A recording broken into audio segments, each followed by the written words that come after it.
This episode is brought to you by LifeLock. It's tax season, and we're all a bit tired of numbers. But here's one you need to hear. $16.5 billion. That's how much the IRS flagged for possible identity fraud last year. Now here's a good number. 100 million. That's how many data points LifeLock monitors every second. If your identity is stolen, they'll fix it. Guaranteed. Save up to 40% your first year at LifeLock.com/podcast. Terms apply. Hello, this is Simon Brew. I'm the editor of Film Stories magazine, and a very warm welcome to the Film Stories podcast. Sorry about that. I literally had to fly in from outer space. Come with me. And I show you how deep the rabbit hole goes. And movies that had stories. That the story just sucks them in. This is just the beginning. Stories. We would be honored if you would join us. Hello and a very warm welcome to Film Stories with Simon Brew. I am Simon Brew, that's all you need to know about me. The aim of the podcast, though, the title gives it away. I'm here to talk of the stories of films, and I talk about production stories, development stories, behind the scenes stories, marketing stories, release, or all the bits and bobs, the little bits and bobs really that go to make the films that we know and sometimes love, the films that we know and sometimes love. The movies I tend to pick for this podcast, I pick 2 an episode. They tend to be quite mainstream leaning. They're films I'm interested in or invested in to some degree.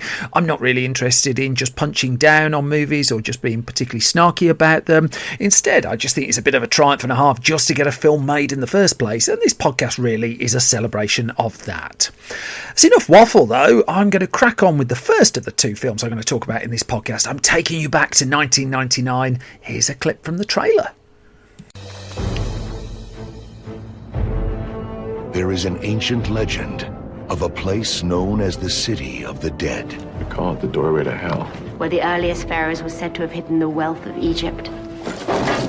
Are we going into battle? There's something out there. Something underneath that sand. They came to uncover its secrets. Mummies, my good son. This is where they made the mummies. They sought to unlock its treasure. And then there was light. Oh, boy. What they did Oh, my God. It does exist. I think this may be the Book of the Dead. was unleash a force unlike any the world has ever known. Because the world could really use some more forces, unlike those that have never been known. Now it's a clip from 1999's The Mummy. I really like this film. Directed by Stephen Sommers. He was also credited with the screenplay. Screen story credits going to Sommers, Lloyd Fonville and Kevin Jarre. Cast for this one led by Brendan Fraser, Rachel Weisz, John Hannah, Arnold Vosloo, Kevin J. O'Connor in the ensemble as well as Omid Jalili. But this one actually dates back to the early 1990s. So it's not one of the longest film stories in terms of time it took to realise the project, but it certainly had a fair few bumps. That in the early 1990s, Universal decided it wanted to start exploring its back catalogue a little more, and particularly it had this rich heritage, of course, in horror cinema, not least Carl Fruhn's 1932 film The Mummy, which was high up the list of projects that it sort of wanted to revisit. So it was in 1992 that a pair of producers, Sean Daniel and James Jacks, they pitched an idea to the studio for a new take on The Mummy that would have been a low budget film really in the scheme of things. It came with a $10 million budget that Universal decided to assign to the project, and at that level, at that price, and particularly where cinema was in the early 1990s, well, there wasn't going to be much of a problem taking it down a very horror-driven line. The idea that this might be a big family blockbuster was a long way away. So in the early 90s then, Daniel and Jacks approached the first of the many directors who would flirt with this project, and that would be author, writer and director Clive Barker. And he'd been making Nightbreed, of course created Hellraiser as well, and he was the first to jump aboard. But he and Universal turned out not to be the finest of bedfellows, I think that'd be fair to say. Several meetings took place between the studio and potential director before he ultimately departed the project, and as he would later tell Fangoria magazine, his version followed the head of an art museum who was obsessed with trying to reanimate a mummy, and as Barker would say, quote, it was precisely what the powers that were at Universal did not want. So a couple of other names popped up on the list then. The legendary George A. Romero, king of the zombie movie, of course, in conjunction with Alan Ormsby. Well, the script was put together for them, but then after a while, Romero too was off the project, primarily through scheduling. That turned out to be one of the big problems. He would say in an interview done much later with Sci-Fi Now that he was involved with several drafts of the film, but also he was developing a horror film at New Line Cinema at the time called Before I Wake, which he then took to MGM.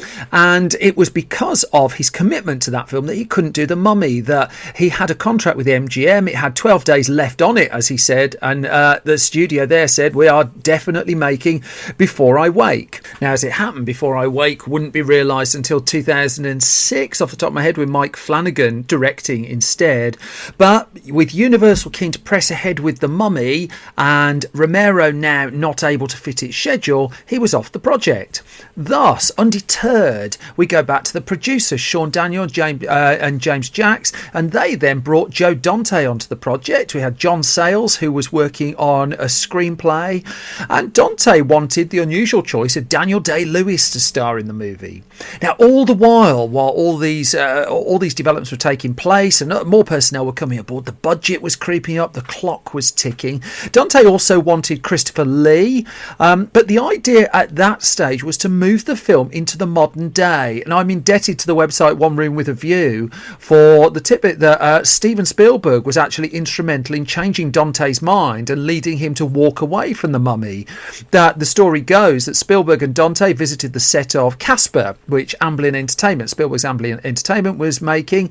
It was being made at Universal, and there had a conversation with Universal boss Sid Sheinberg. And the feeling off the back of that conversation was The Mummy should be a period film.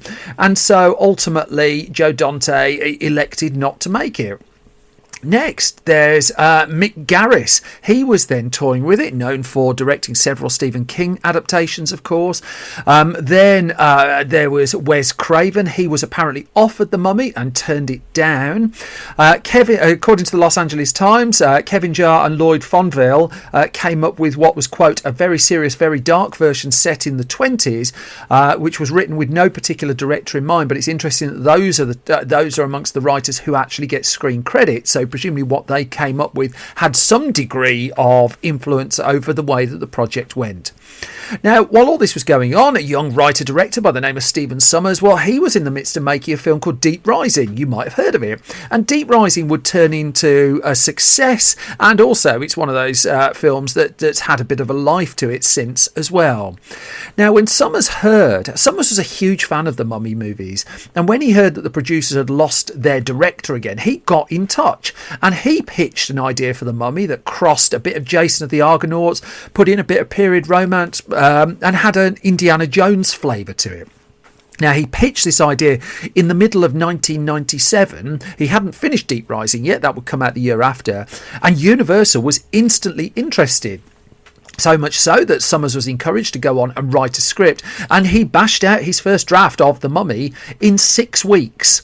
Now, it would turn out that the draft that Sommers had come up with would be the most expensive take on the movie to that point, with an estimated cost in the region of $75 to $80 million. As Sommers would tell Entertainment Weekly, one of the first things I said, nobody wants to see a guy wrapped in bandages. They're going to laugh at it. And so he walked out, and going back to producer James Jacks, Jack said the studio wants to do it for $15 million, and Sommers said, I'm going to need that for visual effects alone. The story was the effects would ultimately take around $20 million off the budget. Now, Universal at this stage had been stung by the failure of its Babe sequel the following year. It invested an awful lot of money into that, and it was keen to dig back into its safer franchises. And so it now approved The Mummy for a price that was said to be around $80 million. More recently, Sommers has said it was actually close to 60. Nonetheless, it was far more expensive than the version that it envisaged in 1992.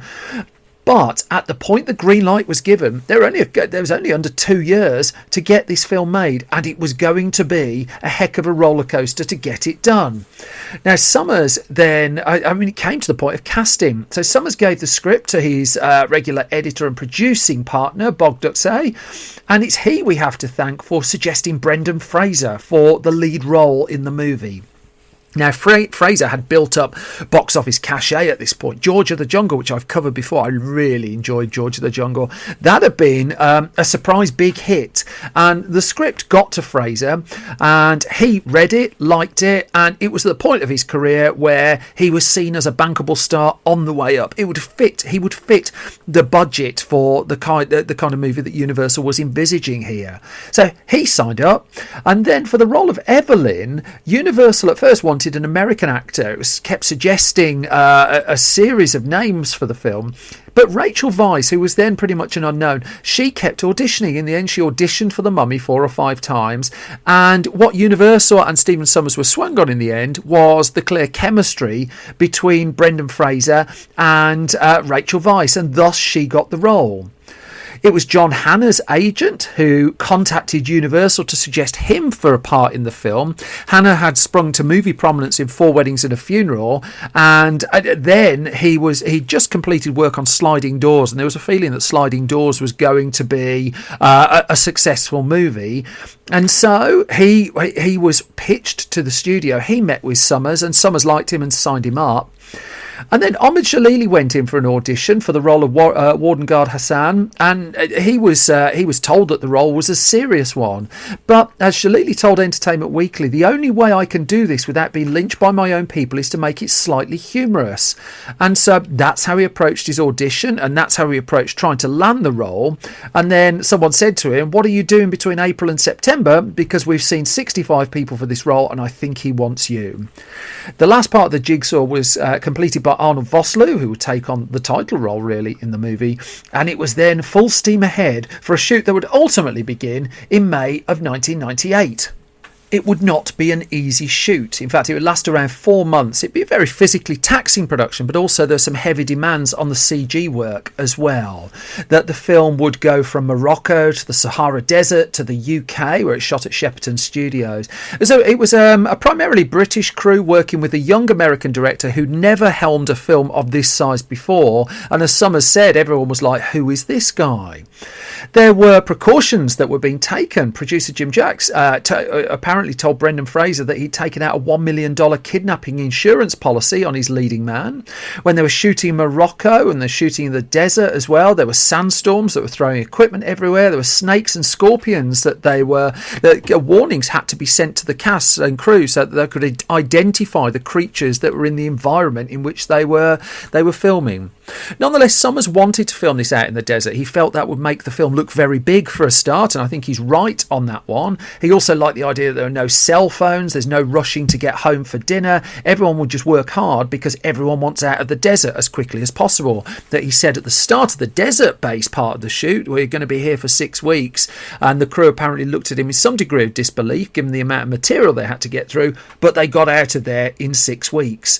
Not an easy 6 weeks. There were lots of sickness on the set of the film. Pretty much everyone got sick by the sounds of it, apart from Sommers. Sommers had made a live action version of The Jungle Book for Disney, entitled Rudyard Kipling's The Jungle Book. That came out in 94, I think. And he learnt from location filming on there that he'd seen cast and crew get sick there. So he stuck to a very boring diet while he was making The Mummy. He said he ate mashed potatoes and chicken every night. As a consequence, he was the only crew member not to get sick. A good job too, given the sheer amount of work that he had to get through. To give you an idea of just some of the things he was up against making the movie, Sommers was mandated to bring this in as a PG-13 film, and that in itself was a balancing act and a half given the mix of horror and comedy that the film was bringing in. On a technical level, he said too that with this particular film, Industrial Light and Magic, that was doing the effects work, would charge you if you ever moved the camera.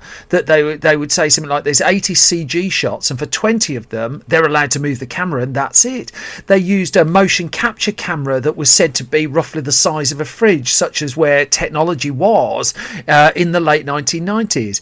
And just to go into some of the assorted shots that they were doing and the challenges that they were up against. There was one shot, and the director's commentary on the DVD and Blu-ray is great for some of these stories, where a bug crawls into the foot of Ahmed Shalili, and Shalili then had to flail around and his shirt would pop open, and so he did his bit, and the idea was the bug would be added in post-production, and so it all went to plan, so it seems. Summers thought that he had his shot, and then a script supervisor came over and said, you can't use that shot, and they went off to check the wide shot to see why they couldn't use it, and it turned out that Ahmed Shalili had done an amazing job, but not only had his shirt popped open, something else had popped that had taken the film very distinctly away from the PG-13 rating that the studio was after.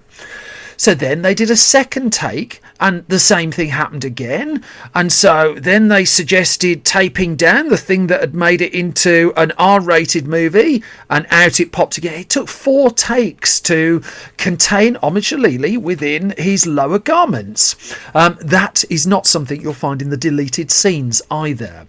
The challenge of the London part of the shoot, well, they were using the Thames at times to stand in for the Nile. That's where an awful lot of night shooting went on as well.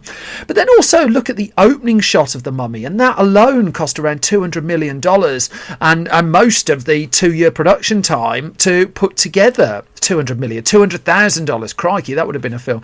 And this is the bit where you see the build of the ancient world with the pyramids and the pharaoh, and there's loads of CG in the shot, and there were statues that were visual effects. They used matte paintings, and then you get to the opening sequence after that, and the opening sequence where you get loads of extras on horseback, and they ended up shooting 50,000 feet of film just for this opening sequence. That's around 10 hours worth. They used first and second unit for that, and they hit a problem there that quite a lot of the extras weren't particularly excellent extras, in that they were kind of wandering around a little bit aimlessly, that they had problems with some of the stunt performers on this movie as well, that they in the end concentrated for certain sequences on some of the more skilled stunt performers, that there were 20 Czech stuntmen who were brought in to do lots of the horse fighting, for instance, and they kept reusing them and reusing them and reusing them because others were struggling, it would be fair to say, with the demands of the film.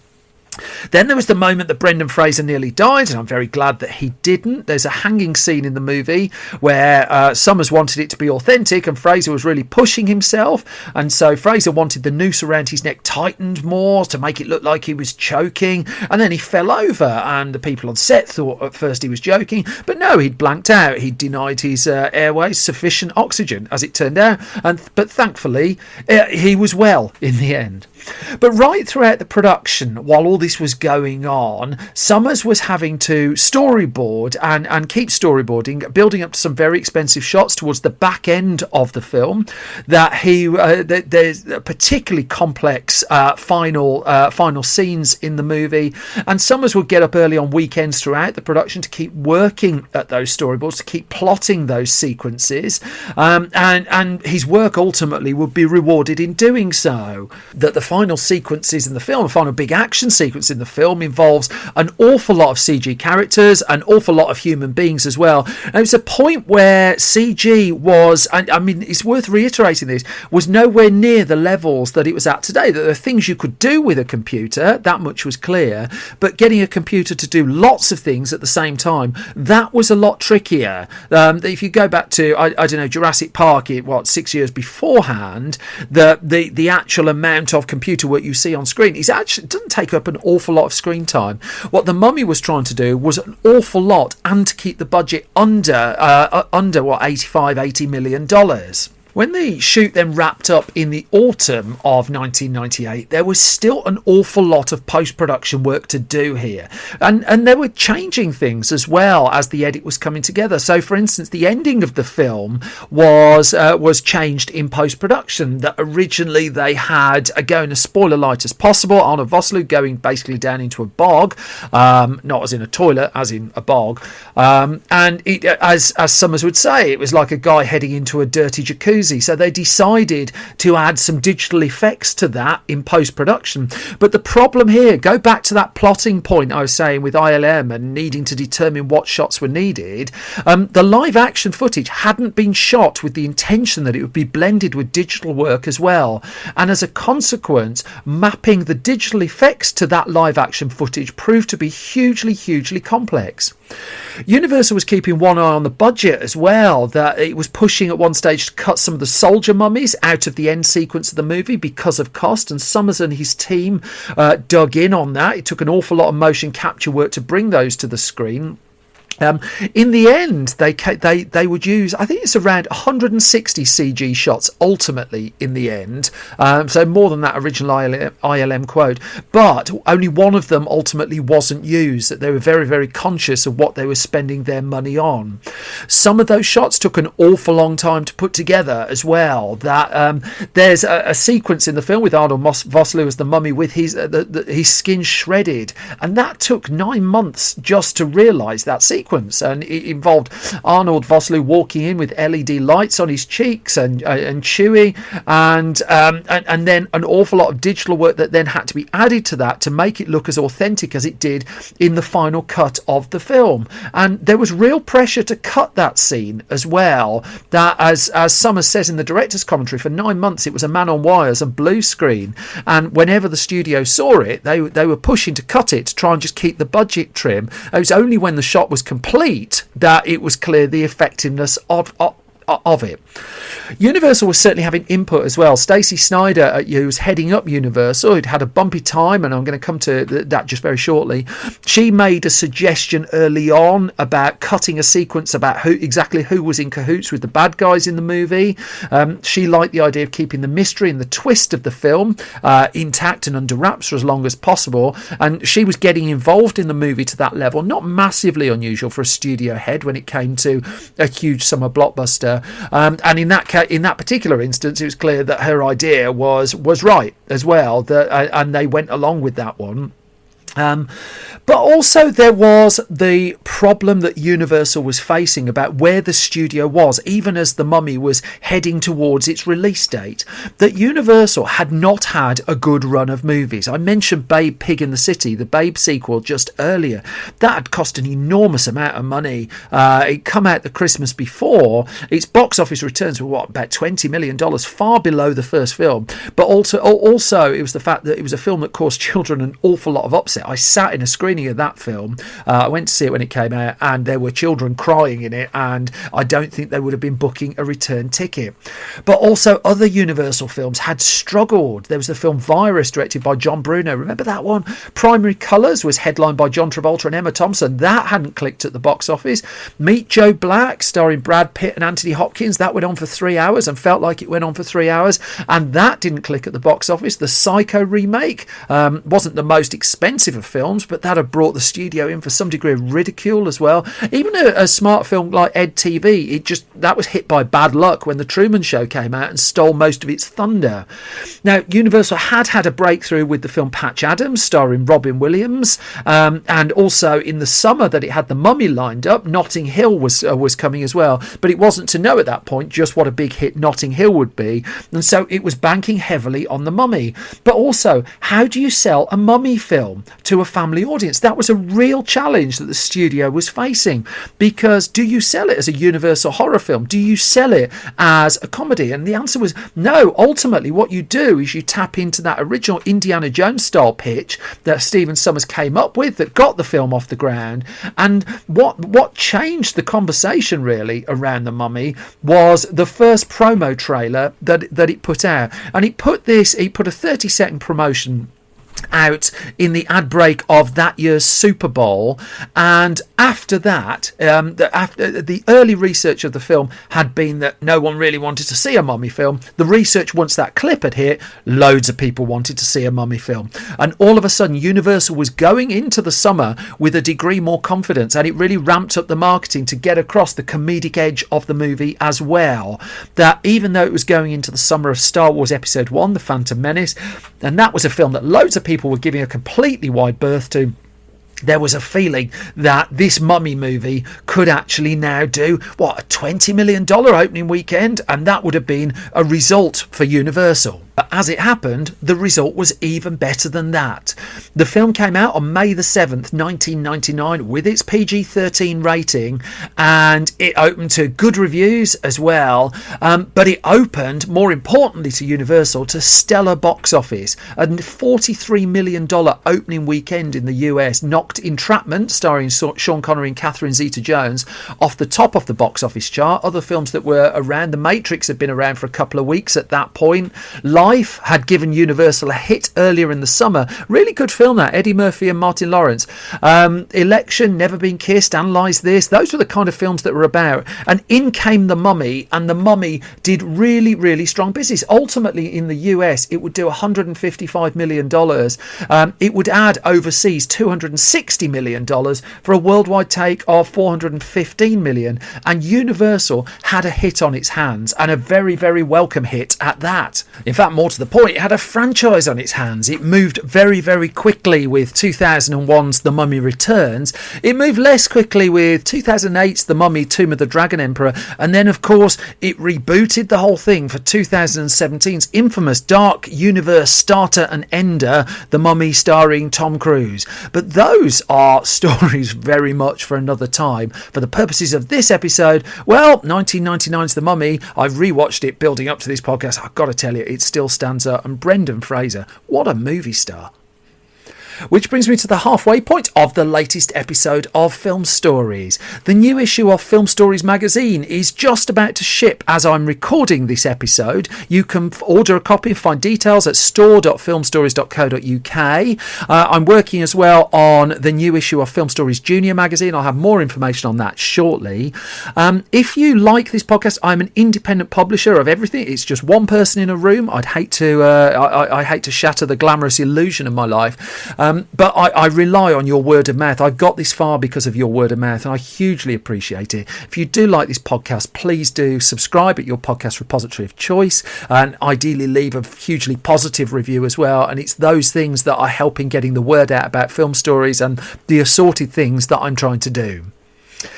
But enough plugs. I'm going to move on to the second of the two films I'm going to talk about. We're going to move forward. Into the 2000s for this one. We're going to have a bit of Stath as well. I'm going to play you a clip from the trailer. We'll come to the story the other side of this.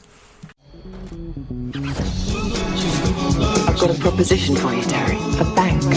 As in, Rob, can you see us taking on a bank? This is about getting into the deposit box's secret wealth, because people won't report it. Hello, boys. What are you doing these days? Fashion's my game. Film work. That's nothing to be ashamed of.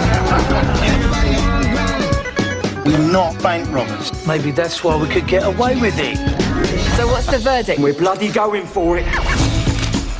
On the corner here's the bank. Next door is the Chicken Inn, and at one. That then is a clip from 2008's The Bank Job, directed by Roger Donaldson, written by Dick Clement and Ian LaFrenne, starring Jason Statham, Saffron Burrows, Stephen Campbell-Moore, Daniel Mays, James Faulkner, Peter Bowles in the ensemble for this one as well. And there's David Suchet too, bringing Poirot along. Useful in a kind of film where the police are trying to detect a crime, but then he turns out to be the villain of the piece. Now, this was a movie that took 35 years to get made, really, and it was based around the true story of the robbery of a Baker Street bank in London, where criminals tunnelled in. This took place in September 1971, and what made the story particularly spike was the fact that an amateur radio ham overheard the criminals talking on their walkie-talkies as it was happening, and he recorded their conversations. That would prove useful for the script writers, but also he told the police about it. So the police knew this crime was going on in real time. They just had to find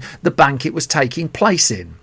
Now, that same month as it happened, a film came out starring Richard Burton. You might have heard of it. It's called Villain. That was penned by then younger writers Dick Clement and Ian LaFrenne. Now, they would go on to create the likes of Porridge and The Likely Lads, as well as writing films like The Commitments. But little did they know that these two events in 1971, while them writing a film and this bank robbery taking place, would cross over to a degree sometime later. It'd be a lot later, actually. We go back now. We move on now to the early 90s, and that's when apparently producer Lawrence Bender introduced Clement and Lafrene to a man called George McIndoe. Now, McIndoe's now producer. He said that he knew the villains who'd undertaken this daring crime. The identity of the villains was never revealed, but he said he chatted to them in a pub around the time, and as a consequence, he had details of how the bank job of the title was done, and including the information about the use of a shop 2 doors down and the tunnelling into the bank vault. Now, he also threw in something else into this. So Clement and Lafrene were aware of the crime, even though what was known as a D notice was reportedly placed on it at the time, which cut down on any media reporting for reasons I'm going to come to shortly. But McIndoe was also insistent that MI5 was actually behind the robbery, and that the subtext of the robbery wasn't trying to raid a load of safety deposit boxes. It was actually to retrieve compromising pictures of a member of the royal family. That a princess, who definitely wasn't Margaret, was photographed in what could be described as a compromising position. Now, because the documents around the real life case are sealed, and they're sealed until something like 2054, it would be unwise to mention or offer any hint whatsoever as to who it would be. So rest assured, I won't do that.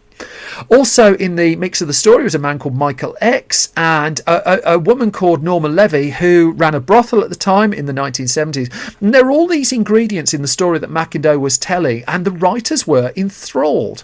And what McIndoe also added was that there was a mystery female figure who kind of linked all this together. That Lafrene said in an interview, George talked about a beautiful call girl from the East End, and the writers then decided to make her the link between the thieves and MI5, and they invented the character. They put their own spin on the character for the movie. So Clement and Lafrene, they wanted to put this story together. They started with that character. They called her Martine Love. They began to fashion the treatment for a movie. McIndoe also gave them more details about the 2 leaders of the gang, being a used car dealer and a photographer. And so Clement and Lafrene hooked into that as well. And they gave them what they hoped were ordinary names, Terry Leather and Kevin Swain, because what they didn't want hardcore criminal names like, I don't know, Mr. Lag or something like that, or Peter Tealeaf. I don't know. There's a reason I don't write scripts. And so as they wrote in their book, which I've been reading a lot of here to research this podcast, the book is called More Than Likely. And in fact, here it is here. There's a prop. I could just be rustling any book, but let me assure you that's the hardback copy of their memoir. But they wrote in there that their way around this film really was what they called the old screenwriting trick. Introduce us to people we like, get them into trouble, then get them out of trouble. Now, when they realised then that the story they were telling was happening around the time that Villain was out, they initially wrote an opening that saw Terry and Kevin casing Richard Burton's yacht. That was originally in the script. But they got this project to a point where they felt able to pitch it. And so in the 1990s, they pitched the film to Miramax, and they couldn't get a face-to-face meeting with now convicted rapist Harvey Weinstein. Instead, they had to make do with a long-distance phone call with them in a London hotel, playing with extension lines, and Weinstein presumably on the other side of the channel. But he bought the project on the spot, and all of a sudden this film that was going by the name of Baker Street was now pressing ahead. Drafts then could get underway in earnest, and it got to the point where Clement and Lafrene were trying to engage possible directors for the movie as well. First up was a friend of theirs, Jonathan Lynn. He'd just had success in Hollywood with My Cousin Vinny, which had won Marissa Tomei an Oscar. Of course, he created Yes Minister as well. He was just about to do the Sergeant Bilko remake, if I've got my timing right on this. But Lynn was wary about some of the facts in the movie that George McIndoe had given them, and that he was wary that they were leaning heavily on one person's account of all of this, that because so much of the actual factual information was sealed, there were a lot of best guesses in trying to put this together. Nonetheless, they had conversations about it, but ultimately this project fizzled out in the 90s, and eventually Miramax dropped out of making the film. Jonathan Lynn wasn't going to direct, and Clement and Lafrene went off and did other projects. In fact, for 9 years, absolutely nothing seemed to happen with the bank job, as it wasn't yet known. But George Mackindoe, he who'd been trying to get this film going since the 1970s, he just hadn't given up, and he got in touch with Clement and Lafreniere after 9 years of radio silence on the film to say that it was back on. And what it turned out Mackindoe had done is he'd taken the idea of the film to a few different people. He'd taken it to a studio for a start, the Mini Major Lionsgate, which was then, it was pre the Hunger Games, and so was a much smaller entity than we know it of today. But also a man called Stephen Chasman was interested. Now Chasman is a producer, but he's also the manager of Jason Statham. Now, as a consequence, Statham was interested. He was looking for something that wasn't 100% as action driven, something a bit more dramatic, and there was a feeling between Chasman and Statham that this would be a way to expand out how the Statham would be perceived. Also in Charles Roven, producer Charles Roven, he was involved with the likes of Batman vs Superman of late, and an awful lot of Warner Brothers films, but he was also on the lookout for a different action thriller vehicle for Statham, and it all came together. Now when Statham signed on for this one, it changed the project, that inevitably he brought more of an action persona to the movie, and so what you got is a film that was that was starting off as a kind of thriller, quite a dark thriller, moving a little more towards action, and Statham, who brought in a wealth of action experience, moving a little more towards thriller. For a while, it looked like Harold Becker might be the next director. Becker had enjoyed success in the 90s with Malice, and he'd also put himself very much back on the map for thrillers in 1989 with the Al Pacino headlined Sea of Love. And so he was apparently looking at potentially doing the film, but then ultimately he opted not to, or for whatever reason, it didn't work out. Statham, though, he did stay aboard, even though the director was changing. And so then enter stage left Roger Donaldson, a director I've talked about before on this podcast when I covered the film 13 Days. Donaldson's back catalogue include films like The Bounty and No Way Out and White Sands, and importantly for this, a film called Cadillac Man with Robin Williams. Now Cadillac Man had been produced by Charles Roven, and it was Roven and Chasman who apparently sent Donaldson the script. Now Donaldson then, he wanted his take on it was to take some of the comedy out of the script that Clement and Lafreniere had written, and of course they come from a comedy background, and he wanted this more of a No Way Out style leaning thriller. If you've never seen the film No Way Out, see the film No Way Out. Don't let anyone tell you about it. I must come to that at some point. Now the thinking behind the recruitment of Donaldson as well, and this is discussed on the Blu-ray release of the film, they say that nobody falls asleep in one of his movies. He keeps his films moving. There's not an awful lot of frills in the way that Roger Donaldson puts his films together. Instead, he's just a very, very, very good storyteller. And there were lots that he wanted to do. He wanted to capture the geography. He wanted to do his research on this. He wanted to make another film in England. He made The Bounty in England. His son was living in England at the time as well. And so he went to explore. He found the shop that was used in the actual bank job that happened to be empty. So he went and had a mooch around that. He also wanted to build up one or two roles in the script, particularly the role of Michael X, played by Peter Jersey in the film, and he threw himself heavily into the research of the film.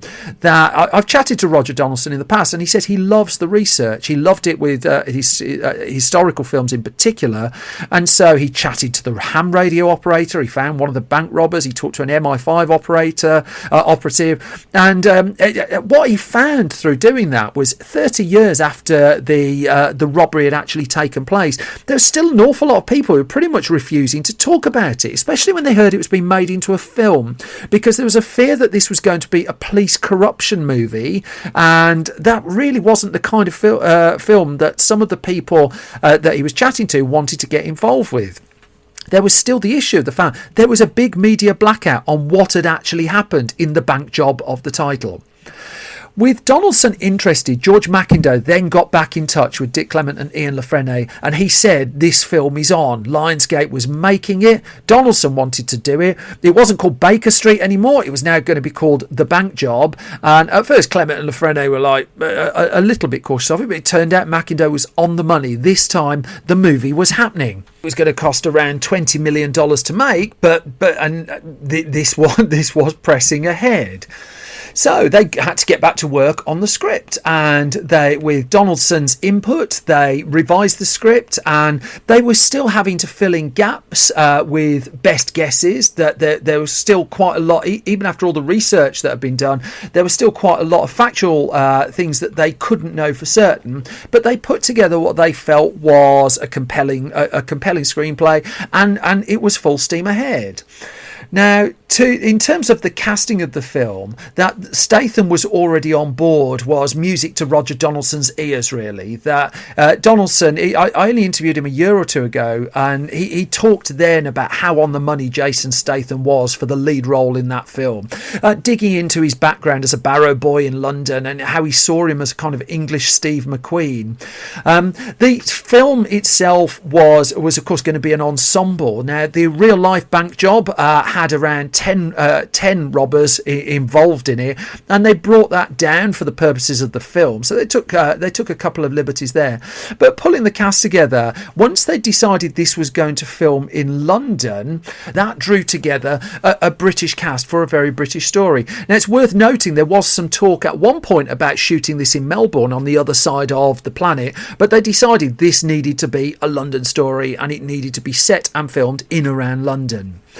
In terms of just other bits of casting on it, I mean, Saffron Burrows, who takes on one of the lead roles in the movie, her background had been in modelling. The character was an ex-model. After meeting up, Saffron Burrows very quickly landed the part. They did have to rejuggle the schedule a little bit due to her availability. They had to move her scenes to the end of the film's shoot. One person who didn't read for the part was David Suchet. He wanted to meet instead. They had a good chat, he and Donaldson, and he duly signed up to the movie. And the cast of I mean, there's 70 speaking roles. It's worth noting that in the film. The casting job of this was really quite intense, that they needed. They also, they talk about this on the disc release as well, about how they needed to cast it because there were so many speaking roles that nobody would get confused with anyone else. They couldn't cast two actors who were similar to each other. Each character needed a strong persona of their own. They wanted authentic accents for them as well. Even when it came to the costume as well, what they wanted to do is for each character to have something pretty distinct about them that also tied into the 1970s fashion look too. Filming then would get underway in January of 2007. This one was finally going ahead, and the production, what they wanted to do ideally was shoot on the streets of London as much as possible. The practicalities of shooting on the streets of London are difficult at the best of times when you're trying to make basically a period film and keep a 1970s look to it. Well, that's more difficult. That whilst a lot of the buildings in and around London they were looking to use exteriors of hadn't aged really in the time between the robbery taking place and the time of the film being shot, you couldn't really get around the fact that the road in front was packed full of modern cars and not 1970s vehicles.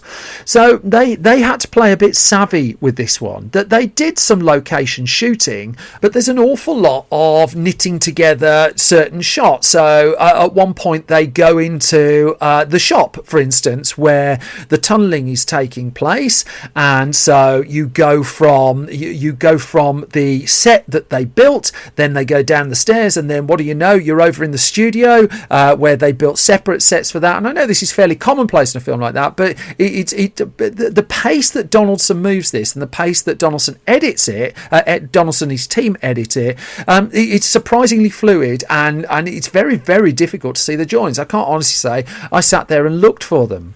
They did realise that it was the traffic problem problem, that they had to build the street of Marylebone and Baker Street on set, and on a set, and that was the only way they could realistically get 1970s cars into the shots that they need. They built a small portion of the street, just the bit that they needed, as you would expect, and then they matched that up with the sets that were being built at Ealing Studios, and they also took some exteriors of real buildings as well. What's interesting, again, going into the disc extras, is how meticulously they plotted the schematics of the tunnelling operation, that they had the depths that the tunnel needed to go out. I'm going to spoil a lot as I can here, and the distance and the shops that a tunnel would need to go under, and all this was all this was prepared in advance before everything was built, but also to get across just the difficulty when it came to the filming of what the criminals concerned were looking to do. They also took in locations that went from apartments in the Bayswater area. They went to the Royal Courts of Justice. They went to Chatham Naval Dockyard. They took there are sequences in the film that are shot on the London Underground, nominally at Tottenham Court Road Station, but actually they used, this is not uncommon, a decommissioned tube station elsewhere on the line.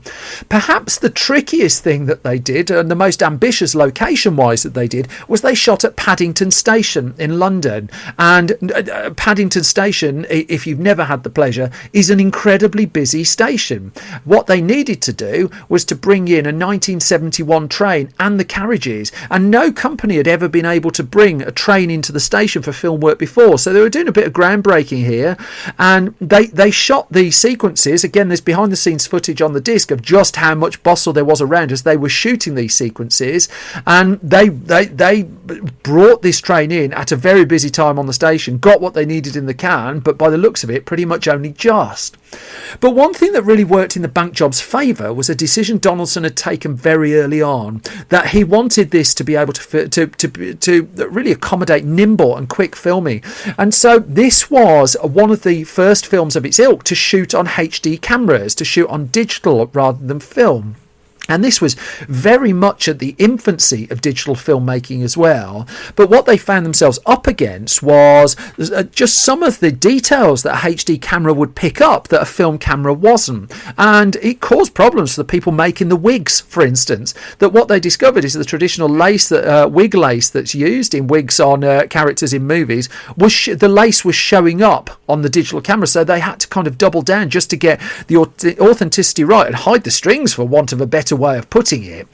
Here, Donaldson, I asked him about this once, why he decided to go digital, because he said it was a deliberate decision because I was doing a lot of still work and saw the difference digital could make, that this was the future of the film world, and it was clear to me that unless you understood this medium and got with it, you were going to be left in the dust. And so he wanted to do some technical groundbreaking as well. That's why he did the film Species later on in his career, because he wanted to he saw, he'd done it just before this in his career, about a decade before, but he saw at that point with the way special effects were going, and he wanted to be able to go onto a film and be able to handle effects work. There is a story too. How am I going to get this in a family-friendly podcast? Right, bear with me. This is going to be a slight struggle. That there is a sequence that takes place in a brothel where lots of people are in a state of undressed and they are showing their nether regions. Now, one of the problems with showing nether regions is a pubic one. There's no way around this, folks. I'm just going to have to go for it. That the hairstyling of the pubic area in the modern day compared to the 1970s is slightly different. I am not claiming to be an expert on this. I am just relaying the facts. As a consequence, a series of actors in the film were made to wear merkins for that particular sequence. If you're not familiar with what a merkin is, the strict definition of it is a pubic wig. So there you go. I'm just going to leave that with you. Those wigs were apparently not the easiest to keep in place, and that particular sequence in the film was a bit of a struggle to shoot, as the story goes. Nonetheless, film was in the can. There was, as well as the digital filming, there was actually some CG work that needed to be done, not on the merkins, because they'd been shooting location stuff in and around London, they had to use computers to take out contemporary references that you would have seen as a consequence of that. And nonetheless, that work was duly completed, and the film was ready for its opening on the 29th of February 2008 in the UK. It had a fairly extensive post-production on it, but also just trying to find a release slot for it. The reviews for the movie were really quite positive as well, praising Donaldson's direction, also praising the change of direction really for Statham. And I've got to say, I think the film really holds up. I think it's a really good, pacey, fast, enjoyable thriller. I wasn't familiar with the story before I watched the film, and I thoroughly enjoyed the telling of it, even though it does go to some places where it's perhaps filling in a few of the gaps. In terms of box office, it didn't do too badly this either. Bear in mind that this is a lower cost production. The film actually opened in America in 4th spot when it came out over there. Its American release was in the March of 2008, and in the US alone it brought in $30 million, outside of the US $34 million. Total worldwide gross $65 million, but also proved to be a good solid hit on DVD and Blu-ray. And I do think it's one of the best films. I don't say this lightly. I'm a bit of a fan of the man's work. I do think it's one of the best films in the oeuvre of the Statham. If you've not seen it, do check it out, but also do check out some of Roger Donaldson's other thrillers as well if you've not had the pleasure. There's an awful lot of joy to be had in those. Which brings me to the end of this latest episode of Film Stories. As always, thank you for listening. You can find more of my waffling on Twitter at Simon Brew. You can find more from the entire Film Stories project at Film Stories Pod. On Facebook, you'll find us at facebook.com/filmstoriesonline. You can find us on YouTube at youtube.com/filmstories, where you'll find a series of video exclusive Film Story stuff that we put together there. And then there's the Film Stories website, filmstories.co.uk. And what I do every weekday there is I put a whole load of movie news, a whole load of features as well, and I'm thrilled with how that's growing, the support that's getting, and I can't thank you enough. The most important thing, though, I say this every week, I do mean it every week, is that you all stay safe and you all take care of yourselves and be well. And that all being said, I'm now going to go off to watch another load of films to write another Film Stories podcast. I'll be back again soon with some more film stories, but in the meantime, you all take care of yourselves. Thanks as always for listening. Bye-bye.